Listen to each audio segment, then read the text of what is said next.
Magandang araw, Bayang Pilipinas. Andito po tayo sa Home Care Essentials. Ito yung mga product namin. Ito po ay kami po mismo ang gumagawa. Ayan po yung mixing area namin sa likod.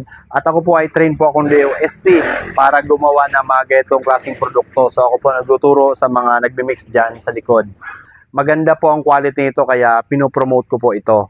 At hindi po ito mahal. Check nyo po ang presyo nito sa TikTok, sa Shopee at saka sa Facebook. Maganda po ang quality at mura po ang presyo ng mga product namin. Meron po kami mga beauty product, ayan po, sabon, shampoo, at mga beauty soap, ayan. Home care product naman po, meron tayong sabon panlaba, detergent powder, detergent liquid, at saka detergent bar. Meron din po tayong mga panghugas ng pinggan, meron po tayong mga shampoo ng aso, sabon ng aso, meron din po tayo. So halos, kompleto po kami sa home care product.